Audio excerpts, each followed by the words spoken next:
What's up everyone, welcome to another video, and today I'm going to be showing you guys the technique that JD Brick Productions, Brick Dictator, LCM Brick Show, what they all use to make these really realistic looking explosions that, like, I always thought they were like complete animation, it was so weird, but I actually learned how to do that like yesterday, so I'm going to be showing you guys that in a video today. But first, we gotta build a house, and I'll see you guys when we're done.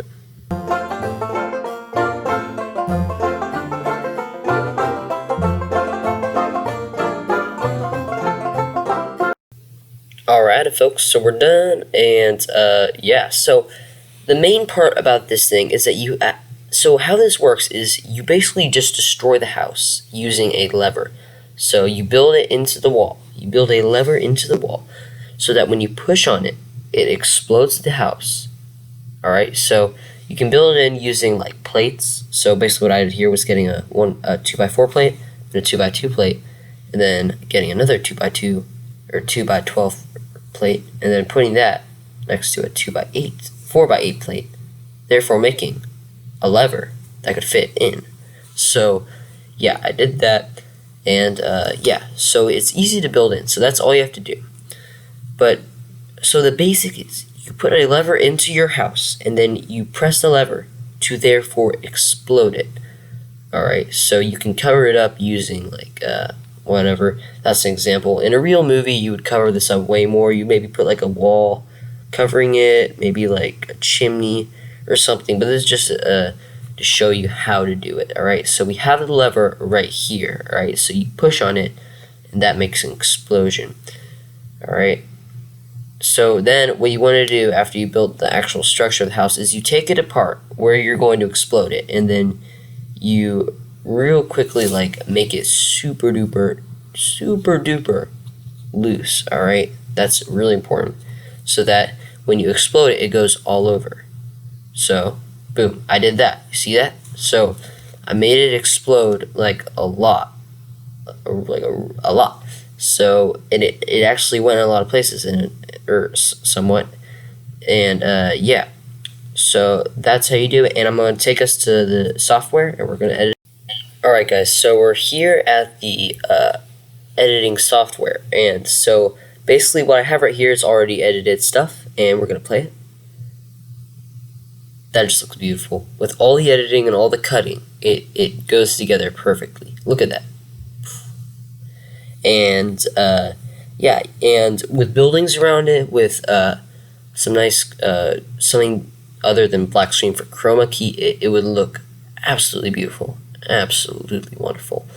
So yeah, now we're gonna take it back, and I'm gonna just go back and show you everything that I did. All right, so we're at a completely blank screen. All right, so let's go to add media files, and then what we're going to do, alright, so then what we're going to do is we are going to put in the actual video of the explosion. Alright, so here we go. Now, you don't really have to put in, this is all the building stuff, so I've already gone over that, but basically, we're going to get to the explosion part, which is really important stuff, so let's skip to that.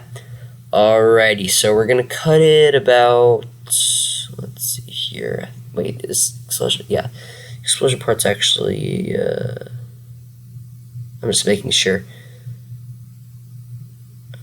Alrighty, so the explosion part's back here. We're just going to cut it right there, not where the rocket is. I was just making a point there. You can make a bomb drop also in slow motion, and then make that happen. That would look really awesome. So yeah, so let's clip it right there, and we're gonna delete everything else. Now you can all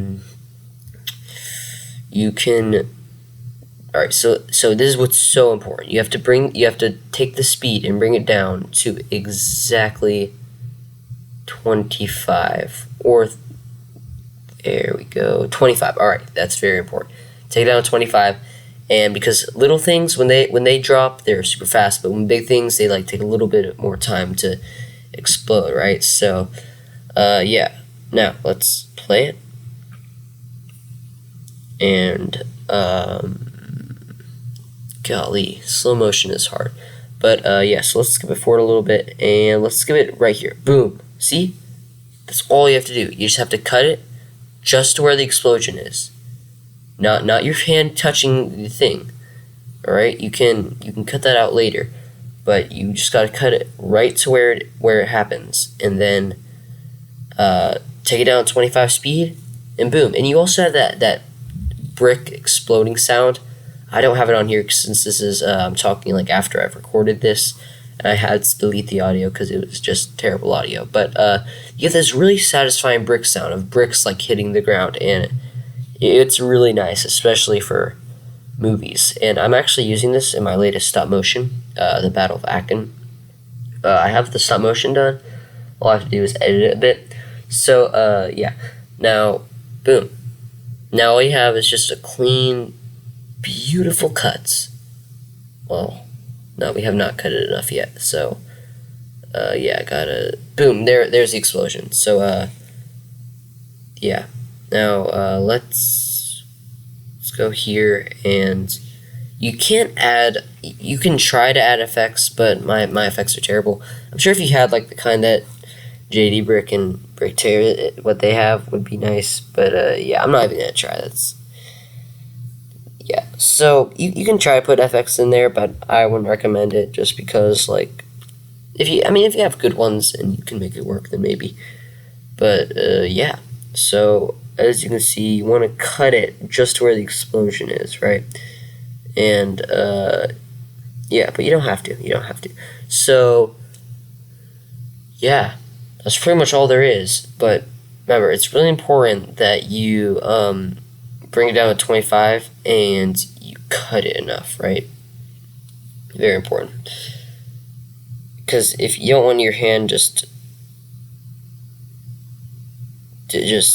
in there, because you have to cut it. Like, there was literally about 17 minutes of video, and then about like 7 of that was like prepping to explode and everything. You gotta cut it down to literally like 2 seconds, because that's where you're going to get the real action. Yeah. And then plus the chroma key, and if you have good software, you can like cut out the hands, cut out the lever and everything, and it just looks absolutely fabulous. So anyway guys, if you like the video, be sure to like and subscribe, and I'll see you guys in the next video. Bye bye.